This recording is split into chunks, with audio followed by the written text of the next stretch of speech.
డబ్బు, అనారోగ్యం, ఉద్యోగం, వ్యాపారం, అప్పులతో బాధపడుతున్నారా? మీకోసమే లాంచ్ యువర్ ఫ్యూచర్ ప్రోగ్రామ్.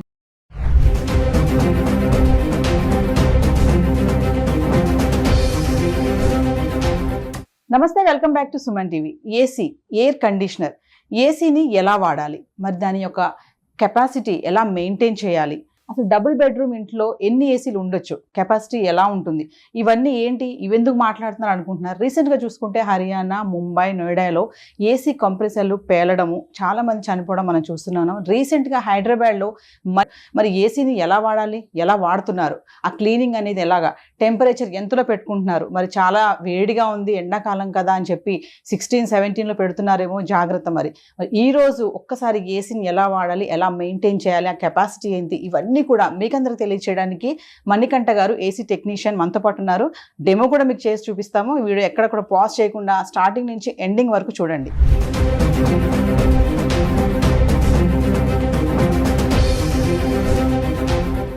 నమస్తే మణికంఠ గారు. నమస్తే మేడం.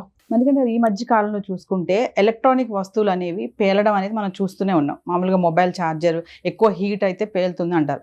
అలాగే చూస్తే ఏసీ, ఎయిర్ కండిషనర్ కూడా కంప్రెసర్లో మంటలు రావడము, షార్ట్ సర్క్యూట్ అవ్వడము, చాలామంది ప్రాణాలు పోవడం కూడా మనం చూస్తున్నాం. అంటే ఒక టెక్నీషియన్గా ఈరోజు మా వ్యూవర్స్కి ఏసీని ఎలా మెయింటైన్ చేయాలి, ఆ కెపాసిటీ కానీ, ఆ టెంపరేచర్ కానీ, ఎందుకు ఈ ప్రమాదాలు అన్నీ జరుగుతున్నాయంటే కారణాలు ఏంటంటారు? అదేవిధంగా నేను వచ్చి ఏసీ టెక్నీషియన్గా 15 ఏళ్ల అనుభవం ఉంది.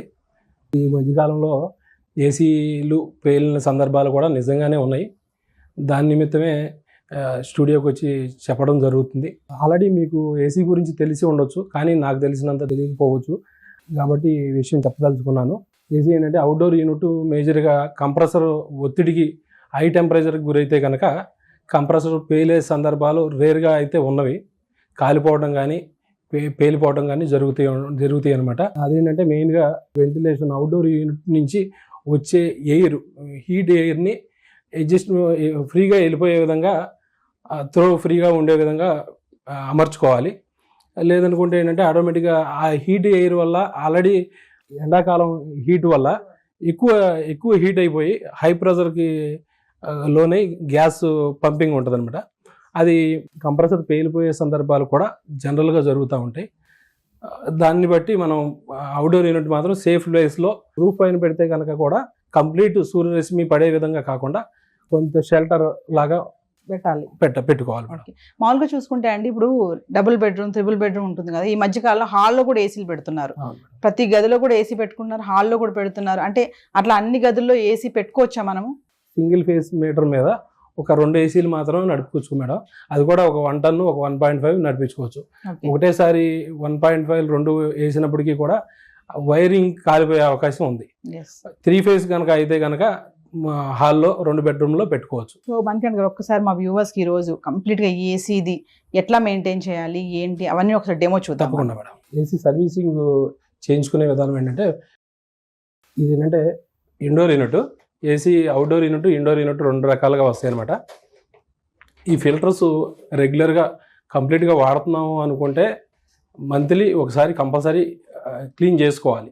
ఇయర్లీ 2 టైమ్స్ టెక్నీషియన్ ద్వారా పిలిపించుకుని మరీ క్లీన్ చేసుకోవాలి. ఏసీ ఆల్రెడీ డస్ట్ ఎక్కువ పట్టేసిందంటే కూలింగ్ రావడం జరగదు. ఈ ఫిల్టర్స్తో పాటు టెక్నీషియన్ ఏంటంటే కంప్లీట్గా ఈ కూలింగ్ కాయిల్ని కూడా క్లీన్ చేయడం జరుగుతుంది. కంప్లీట్గా ప్రెజర్ పంపు వాడతారు. ప్రెజర్ పంపు వాడి పూర్తిగా క్లీన్ చేసినప్పుడు ఏంటంటే క్లియర్గా ఎక్కువ కూలింగ్ రావడం జరుగుద్ది. అదేవిధంగా కంప్రెసర్లో కూడా ఇక్కడ కూలింగ్ కాయిల్ ఏ విధంగా ఉంటుందో అక్కడ రేడియేటర్ కాయిల్ ఉంటుంది. ఆ రేడియేటర్ కాయిల్ కూడా ప్రెజర్ పంపుతో కంపల్సరీ క్లీన్ చేసుకోవాలి. లేకపోతే ఏంటంటే డస్ట్ ఎక్కువ జామ్ అయిపోవడం వల్ల దాని నిమిత్తం కంప్రెసర్కి లోడు ఏర్పడుద్ది. ప్రెజర్ పెరిగి పేలే సందర్భాలు కూడా ఉంటాయి మేడం. గ్యాస్ తగ్గినా కూడా హై ప్రెజర్ లోన్ అవుద్ది కంప్రెసర్ అనమాట. హీట్ ఎక్కువ ఇదైపోయి కంపల్సరీ పేలే సందర్భాలు ఉంటాయి. రూమ్ కెపాసిటీని బట్టే ఏసీ పెట్టుకోవాలి. ఒక చిన్న ఏసీని తీసుకుని పెద్ద హాల్లో బిగించేసారనుకోండి, దాని నిమిత్తం నడిచి ఎక్కువసేపు దాన్ని మొయ్యలేని భారం వేయటం వల్ల కంప్రెసర్ మీద ఒత్తిడి గురై ఫెయిల్ అయ్యే ఛాన్సెస్ ఉన్నాయి. అందువల్ల రూమ్ సైజుని బట్టే ఏసీ నిర్ధారించుకోవాలి. ఒక 100 SFTకి 1 టన్ తీసుకోవాలి, 150 SFTకి 1.5 తీసుకోవాలి.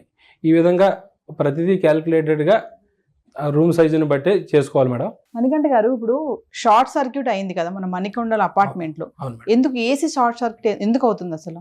ఆల్రెడీ ఏసీ షార్ట్ సర్క్యూట్ ఏంటంటే మెయిన్గా కంప్రెసర్ ఒత్తిడికి లోనైనప్పుడు యామ్స్ ఎక్కువ తీసుకోవడం తక్కువ తీసుకోవడం జరుగుతూ ఉంటుంది మేడం. పవర్ తక్కువ వచ్చినా ఎక్కువ వచ్చినా ఆ సందర్భాలు ఉంటాయి. అదేవిధంగా వైరింగ్ కనుక సరిగా లేకపోతే వైర్ కాలిపోయే ఛాన్సెస్ చాలా ఎక్కువ ఉన్నాయి. ఆల్రెడీ షిఫ్టింగ్ అయిన సందర్భాలు కూడా ఉంటాయి. ఏసీలు వేరే ఇంటి నుంచి వేరే ఇంటికి మార్చుకున్నప్పుడు కూడా ఆ ఇంట్లో సరైన వైరింగ్ ఉండకపోవచ్చు. అది ఎలక్ట్రీషియన్ ద్వారా చెక్ చేయించుకుని 4² mm ఉందో లేదో గమనించుకుని దాని నిమిత్తమే ఏసీ బిగించుకోవాలా లేదని చూసుకోవాలి. లేదు నిజంగా పవర్ పాయింట్ కనుక సరి లేకపోతే కంపల్సరీ పవర్ పాయింట్ సరి చేసుకున్న తర్వాతే ఏసీని ఇన్స్టాల్ చేసుకోవాలి. ఆ ఏసీ ఇప్పుడు పరిసర ప్రాంతాలు శుభ్రంగా ఉండాలనేది ఏ విధంగా అంటారో ఇది ఇంటి దగ్గర ఇంట్లో కూడా ఏంటంటే ఏసీ పక్కన పవర్ సాకెట్కి దగ్గరలో ఏది కూడా ఉండే విధంగా బట్టలు కానీ ఏదైనా వస్తువులు కానీ ఉండకుండా చూసుకోవాలి. ఇంకోటి ఇప్పుడు టెంపరేచర్ ఉంటుంది కదండి, మనకి 16, 17 ఉంటాయి. చాలా మంది 17, 18 పెడతా ఉంటారు.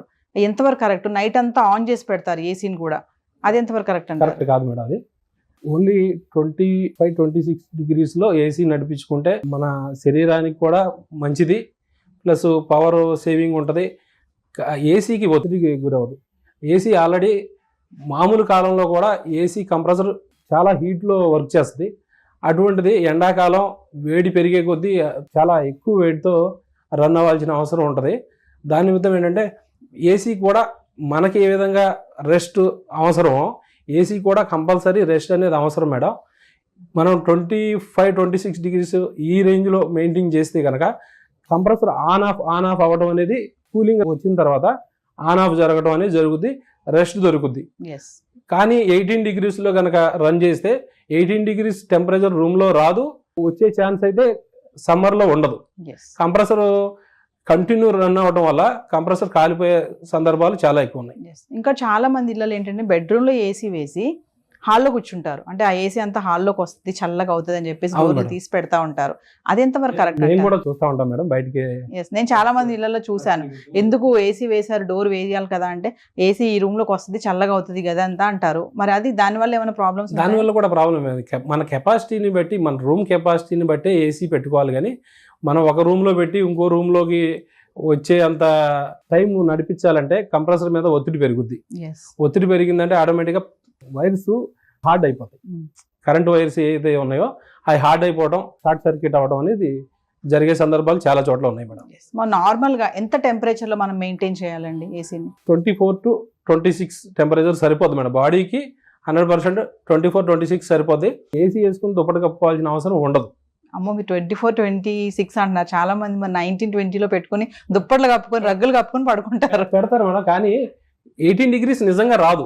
మీరు 18 degrees పెట్టినా 24 degrees పెట్టినా ఏసీ నుంచి వచ్చే ఫ్లో ఏదైతే ఉందో అదే విధంగా ఉంటుంది.